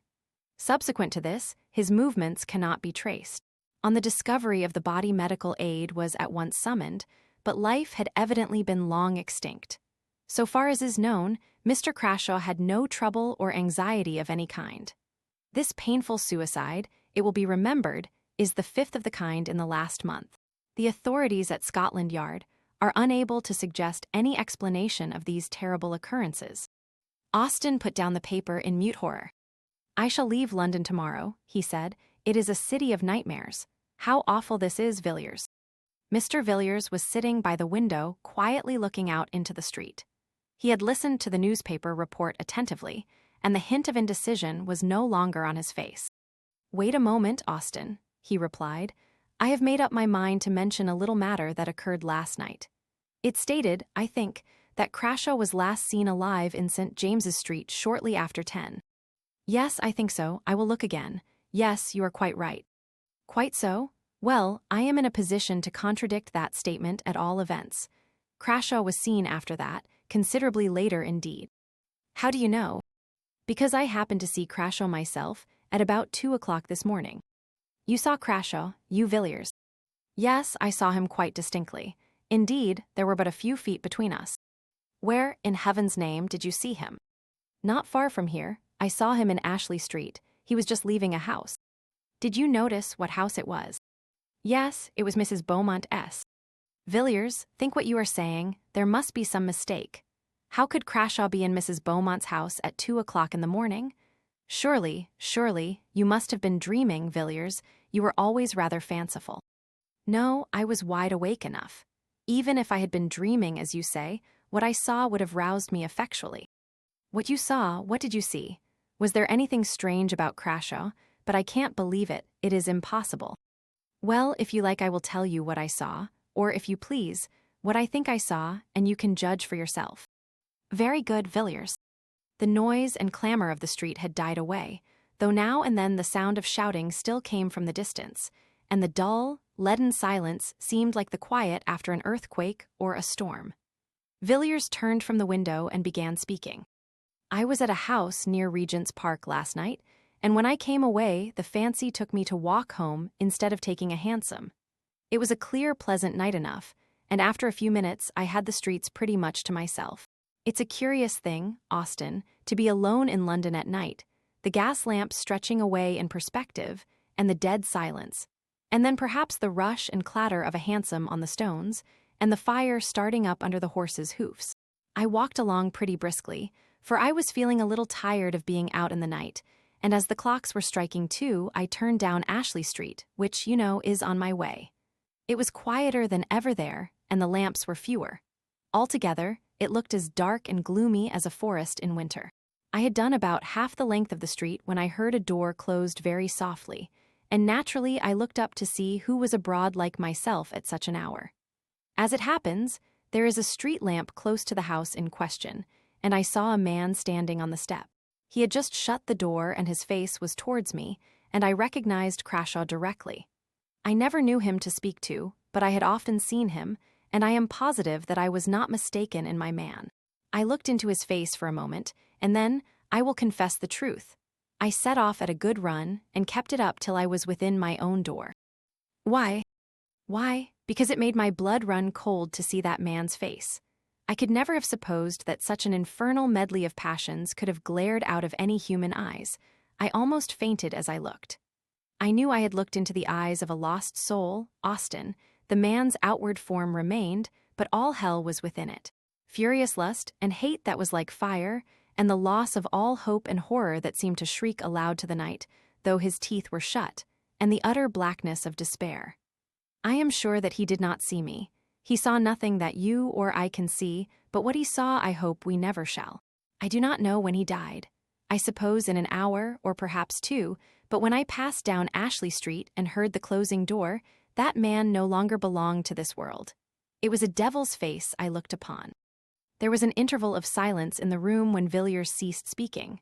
The light was failing, and all the tumult of an hour ago was quite hushed. Austin had bent his head at the close of the story, and his hand covered his eyes. "What can it mean?" he said at length. "Who knows, Austin, who knows? It's a black business, but I think we had better keep it to ourselves, for the present at any rate. I will see if I cannot learn anything about that house through private channels of information, and if I do light upon anything, I will let you know." The encounter in 3 weeks later, Austin received a note from Villiers asking him to call either that afternoon or the next. He chose the nearer date and found Villiers sitting as usual by the window, apparently lost in meditation on the drowsy traffic of the street. There was a bamboo table by his side, a fantastic thing, enriched with gilding and queer painted scenes, and on it lay a little pile of papers arranged and docketed as neatly as anything in Mr. Clark's office. "Well, Villiers, have you made any discoveries in the last 3 weeks?" "I think so. I have here 1 or 2 memoranda which struck me as singular, and there is a statement to which I shall call your attention. And these documents relate to Mrs. Beaumont. It was really Crashaw whom you saw that night standing on the doorstep of the house in Ashley Street. As to that matter, my belief remains unchanged, but neither my inquiries nor their results have any special relation to Crashaw. But my investigations have had a strange issue. I have found out who Mrs. Beaumont is." Who is she? In what way do you mean? I mean that you and I know her better under another name. What name is that? Herbert. Herbert, Austin repeated the word, dazed with astonishment. Yes, Mrs. Herbert of Paul Street, Helen Vaughn of earlier adventures unknown to me. You had reason to recognize the expression of her face. When you go home, look at the face in Merrick's Book of Horrors, and you will know the sources of your recollection. And you have proof of this. Yes, the best of proof. I have seen Mrs. Beaumont, or shall we say Mrs. Herbert. Where did you see her? Hardly in a place where you would expect to see a lady who lives in Ashley Street, Piccadilly. I saw her entering a house in one of the meanest and most disreputable streets in Soho. In fact, I had made an appointment, though not with her, and she was precise to both time and place. All this seems very wonderful, but I cannot call it incredible. You must remember, Villiers, that I have seen this woman, in the ordinary adventure of London society, talking and laughing, and sipping her coffee in a commonplace drawing-room with commonplace people. But you know what you are saying. I do. I have not allowed myself to be led by surmises or fancies. It was with no thought of finding Helen Vaughn that I searched for Mrs. Beaumont in the dark waters of the life of London, but such has been the issue. You must have been in strange places, Villiers. Yes, I have been in very strange places. It would have been useless, you know, to go to Ashley Street and ask Mrs. Beaumont to give me a short sketch of her previous history. No, assuming, as I had to assume, that her record was not of the cleanest, it would be pretty certain that at some previous time she must have moved in circles not quite so refined as her present ones. If you see mud at the top of a stream, you may be sure that it was once at the bottom. I went to the bottom.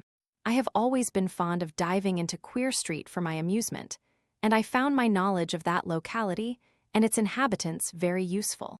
It is, perhaps, needless to say that my friends had never heard the name of Beaumont, and as I had never seen the lady and was quite unable to describe her, I had to set to work in an indirect way. The people there know me.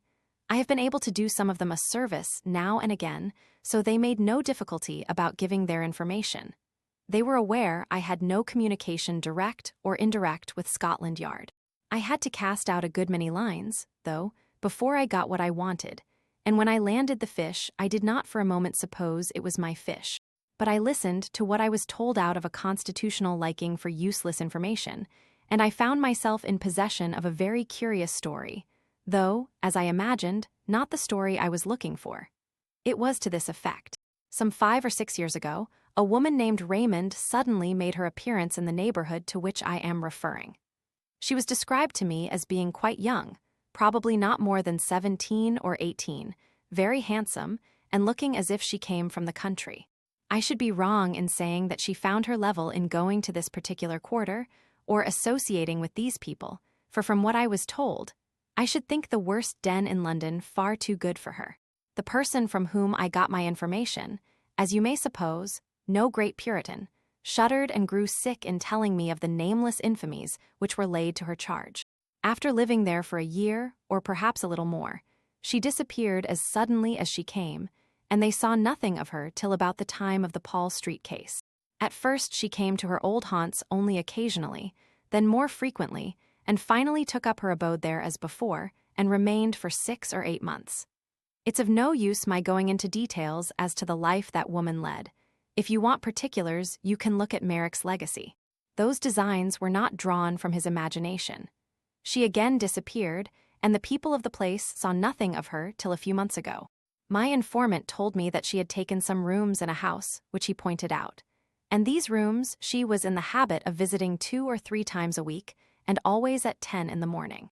I was led to expect that one of these visits would be paid on a certain day about a week ago, and I accordingly managed to be on the lookout in company with my cicerone at 9:45, and the hour and the lady came with equal punctuality. My friend and I were standing under an archway, a little way back from the street, but she saw us, and gave me a glance that I shall be long in forgetting. That look was quite enough for me. I knew Miss Raymond to be Mrs. Herbert. As for Mrs. Beaumont, she had quite gone out of my head. She went into the house, and I watched it till 4 o'clock, when she came out, and then I followed her. It was a long chase, and I had to be very careful to keep a long way in the background, and yet not lose sight of the woman. She took me down to the Strand, and then to Westminster, and then up St. James's Street and along Piccadilly. I felt queerish when I saw her turn up Ashley Street. The thought that Mrs. Herbert was Mrs. Beaumont came into my mind, but it seemed too impossible to be true.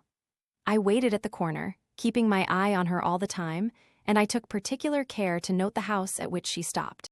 It was the house with the gay curtains, the home of flowers, the house out of which Crashaw came the night he hanged himself in his garden.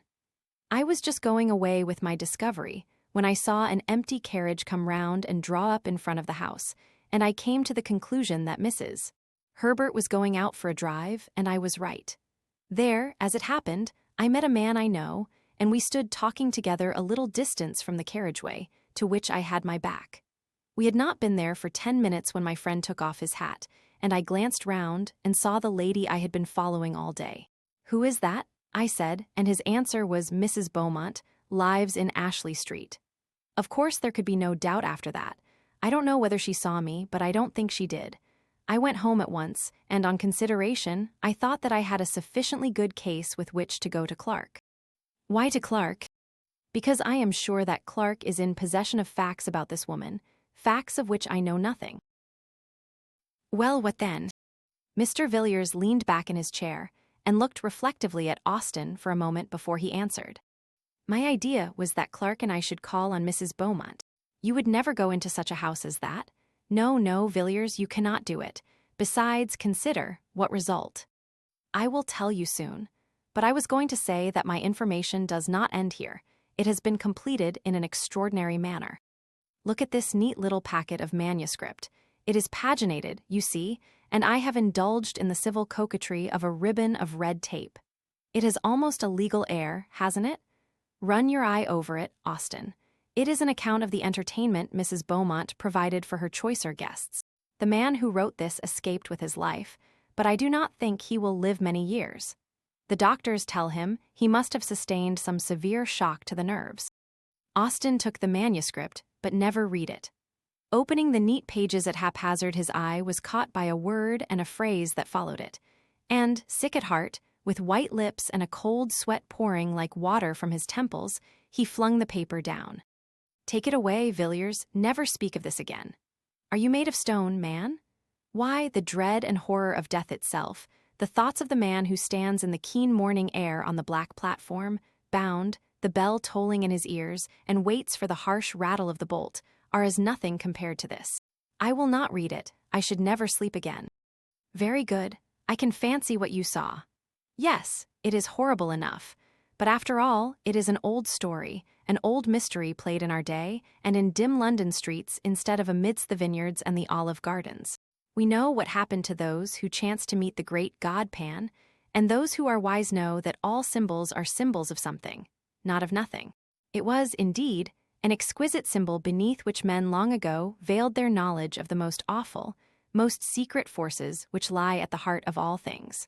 Forces before which the souls of men must wither and die and blacken, as their bodies blacken under the electric current.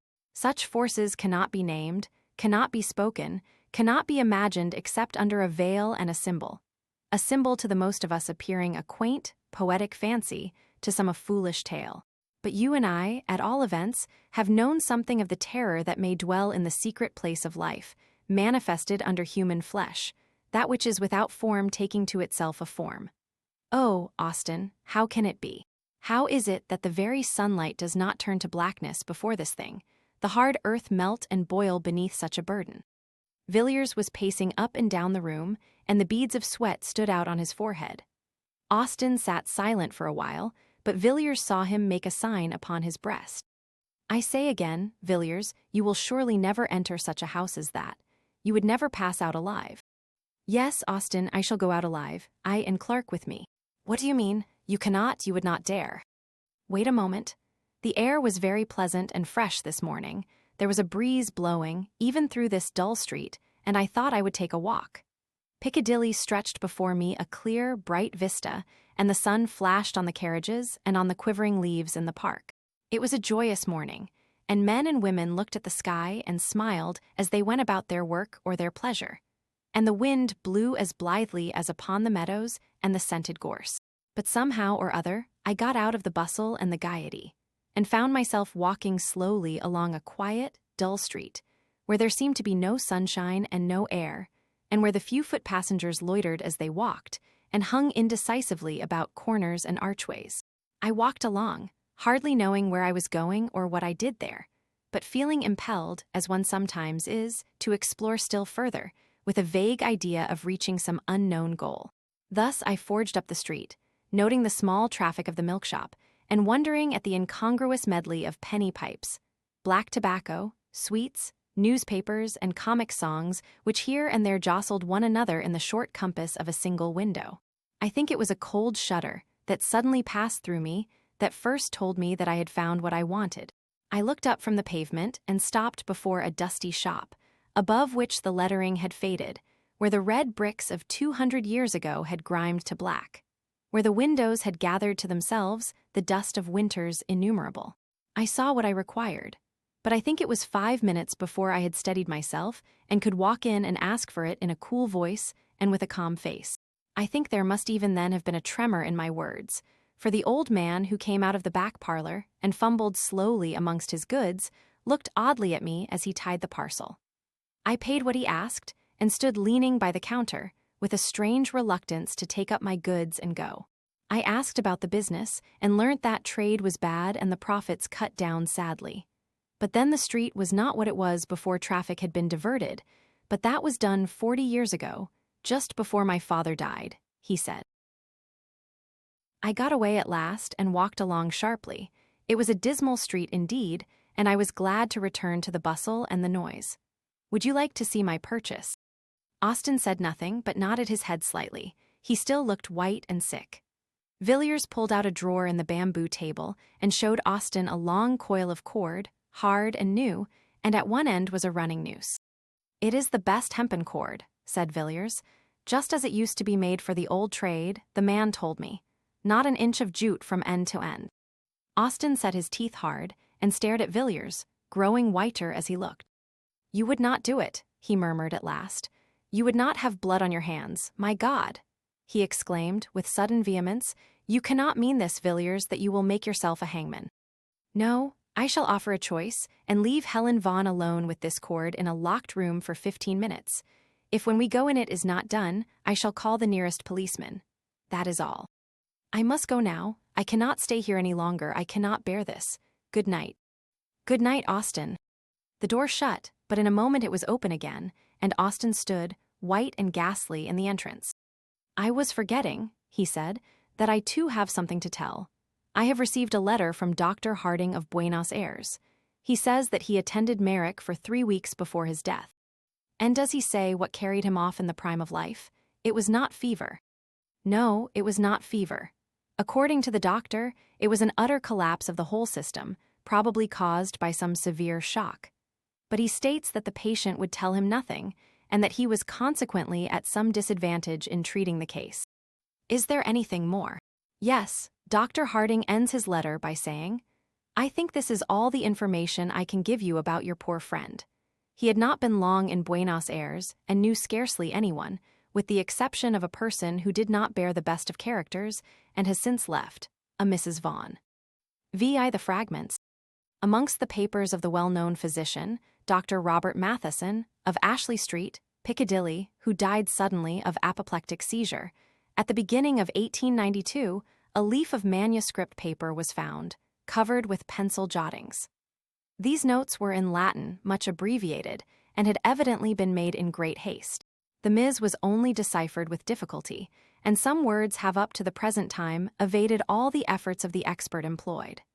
The date, XX Jul, 1888, is written on the right-hand corner of the Ms. The following is a translation of Dr. Matheson's manuscript. Whether science would benefit by these brief notes if they could be published, I do not know, but rather doubt. But certainly, I shall never take the responsibility of publishing or divulging one word of what is here written, not only on account of my oath given freely to those 2 persons who were present, but also because the details are too abominable. It is probably that, upon mature consideration, and after weighting the good and evil, I shall one day destroy this paper, or at least leave it under seal to my friend D., trusting in his discretion to use it or to burn it, as he may think fit. As was befitting, I did all that my knowledge suggested to make sure that I was suffering under no delusion.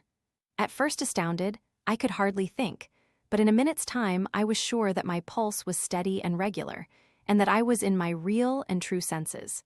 I then fixed my eyes quietly on what was before me.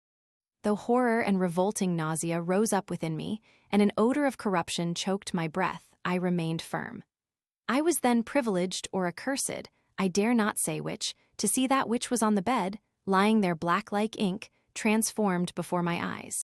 The skin and the flesh and the muscles and the bones and the firm structure of the human body that I had thought to be unchangeable, and permanent as adamant, began to melt and dissolve.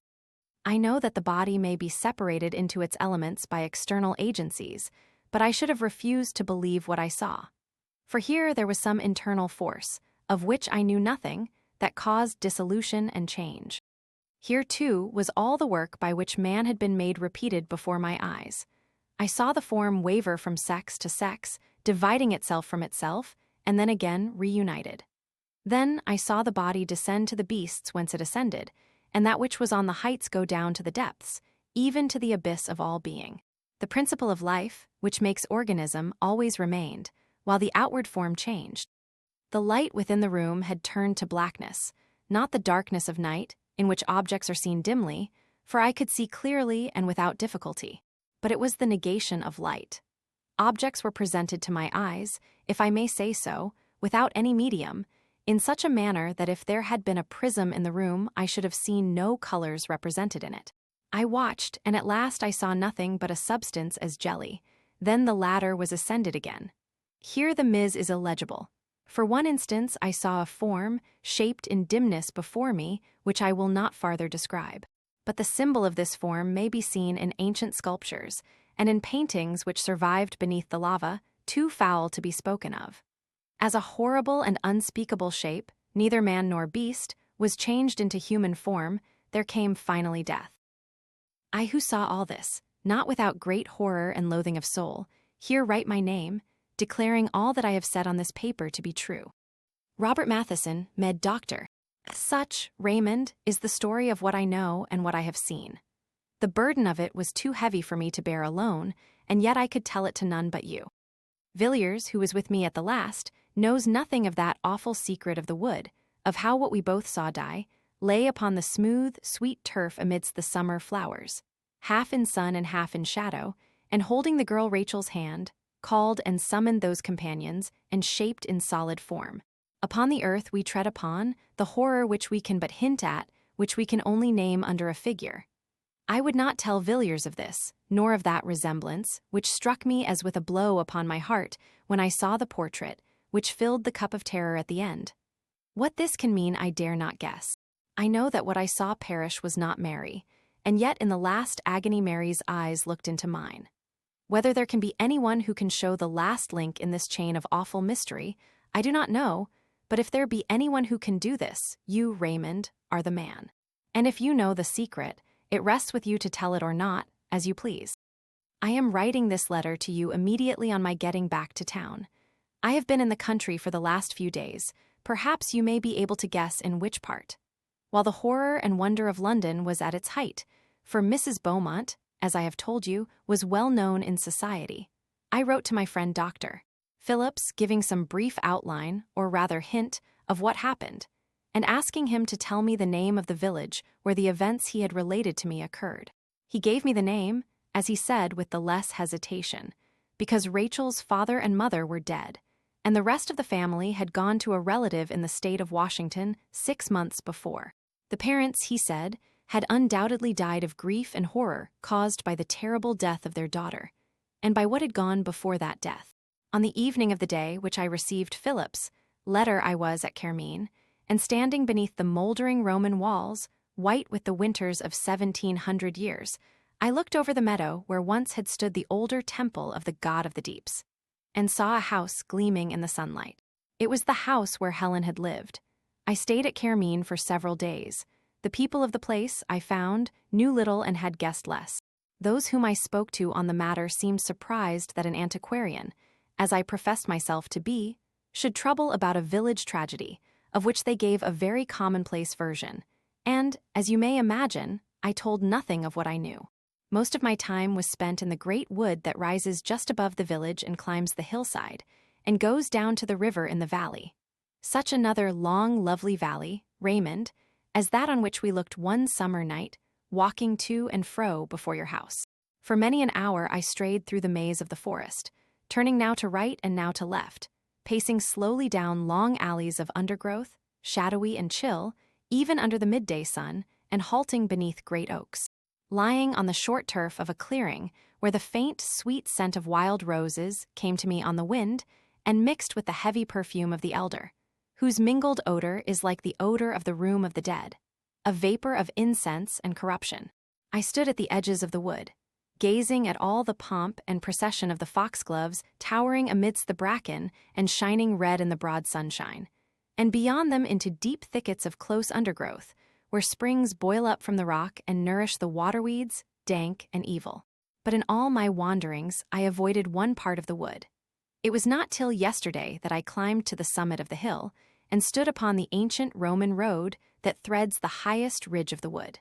Here they had walked, Helen and Rachel, along this quiet causeway, upon the pavement of green turf, shut in on either side by high banks of red earth and tall hedges of shining beech, and here I followed in their steps, looking out now and again through partings in the boughs, and seeing on one side the sweep of the wood stretching far to right and left, and sinking into the broad level, and beyond, the yellow sea and the land over the sea.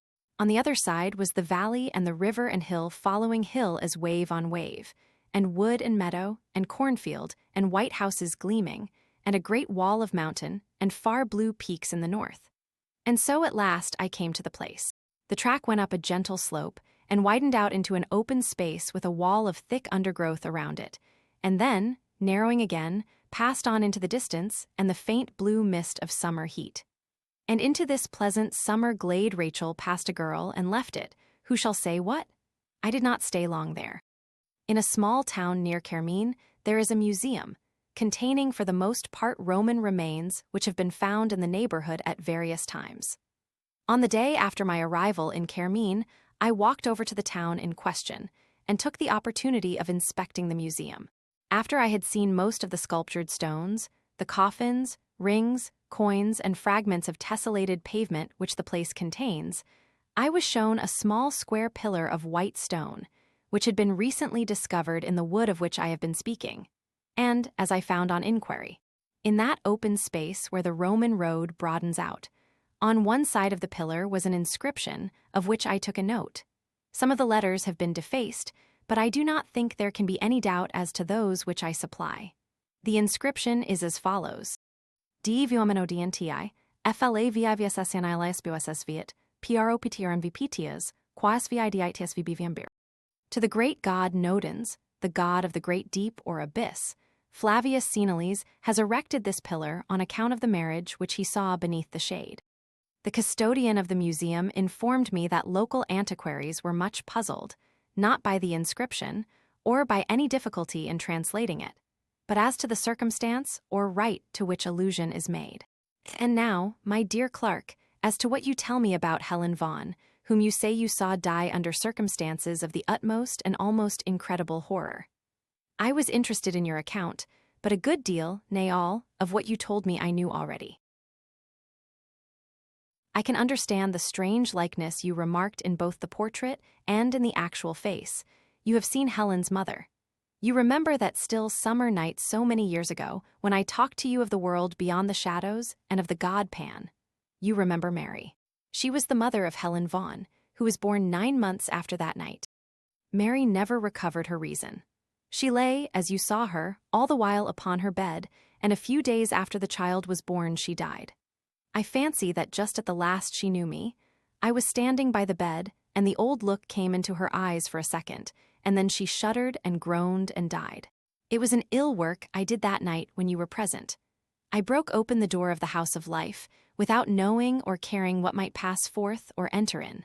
I recollect your telling me at the time, sharply enough, and rightly too, in one sense, that I had ruined the reason of a human being by a foolish experiment, based on an absurd theory. You did well to blame me, but my theory was not all absurdity. What I said Mary would see she saw, but I forgot that no human eyes can look on such a sight with impunity. And I forgot, as I have just said, that when the house of life is thus thrown open, there may enter in that for which we have no name, and human flesh may become the veil of a horror one dare not express. I played with energies which I did not understand. You have seen the ending of it. Helen Vaughn did well to bind the cord about her neck and die, though the death was horrible.